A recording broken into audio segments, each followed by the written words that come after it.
Apa jadinya kalau kalian bisa ngejual sisa umur kalian? Inilah yang dialami oleh Kusunoki, seorang pengangguran yang hidupnya itu nggak jelas, bahkan bisa dibilang gagal. Suatu hari dia diberi kesempatan untuk menjual sisa umurnya, di mana sistemnya dia bisa menguangkan sisa umur yang dia inginkan. Misalkan berapa tahun bisa dia jual. Nah, Kusunoki kemudian memutuskan untuk menjual 30 tahun umurnya dan memutuskan untuk menyisakan 3 bulan sisa hidupnya. Nah, dari 30 tahun umur yang dijual tadi, Kusunoki berhasil mendapatkan 300.000 yen. Setelah mendapatkan uang tersebut, Kusunoki memutuskan untuk melanjutkan hidupnya di sisa 3 bulan kehidupannya tadi. Selama 3 bulan ini, Kusunoki akan didampingi oleh seorang pengawas yang tugasnya adalah agar Kusunoki itu nggak ngelakuin hal-hal yang aneh, gitu. Nggak aneh-aneh lah. Pengawas yang ditugaskan untuk Kusunoki bernama Miyagi. Kita kesampingkan aja dulu soal Miyagi. Aku punya pertanyaan buat kalian. Kalau sisa hidup kalian cuma 3 bulan lagi, apa yang akan kalian lakukan? Misalnya kalian bisa ngelakuin apa yang pengen kalian lakukan, semua yang kalian harapkan itu kalian pengen lakukan. Atau bertemu dengan orang-orang yang berharga bagi kita untuk terakhir kalinya, entah itu keluarga, teman, pacar, dan lain-lain.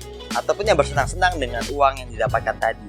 Nah, Kusunoki itu ngelakuin itu semua. Dia menulis semua harapannya di buku dan mulai melakukan satu persatu harapan atau kegiatan yang ingin dia lakukan sebelum dia meninggal. Mulai dari pergi ke tempat-tempat yang diinginkan, ngelakuin hal yang dia mau, menemui orang-orang yang menurut dia itu berharga bagi dia.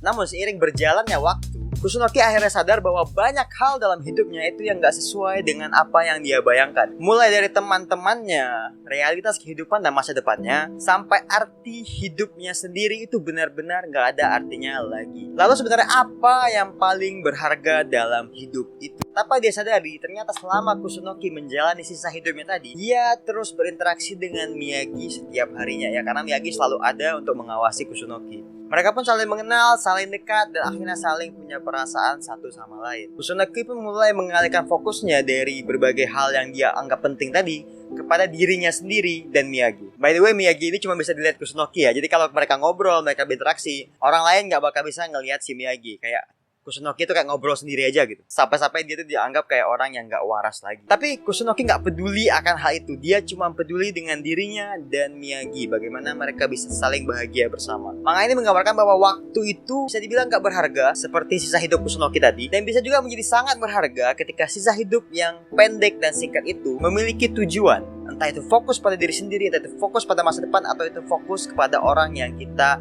sayangi. Baik itu keluarga, teman, atau orang yang kita cintai. Terutama bagi Kusunoki, Miyagi telah menjadi sosok berharga. Waktu pun terus mereka lalui bersama untuk saling membahagiakan diri, saling mencintai, dan saling menghargai. Setiap waktu mereka akan dihabiskan bersama, walaupun hanya 3 hari saja. Judul komik ini I Sold My Life for 10,000 yen per year, yang diangkat dari sebuah novel yang berjudul 3 Days of Happiness atau 3 hari bahagia. Nah, aku harap kalian enjoy bacanya dan menikmati ceritanya karena manganya sangat bagus. It hit me hard dan benar-benar mengajarkan arti hidup yang sebenarnya bagi aku. Itu saja pembahasan dari aku, Jane.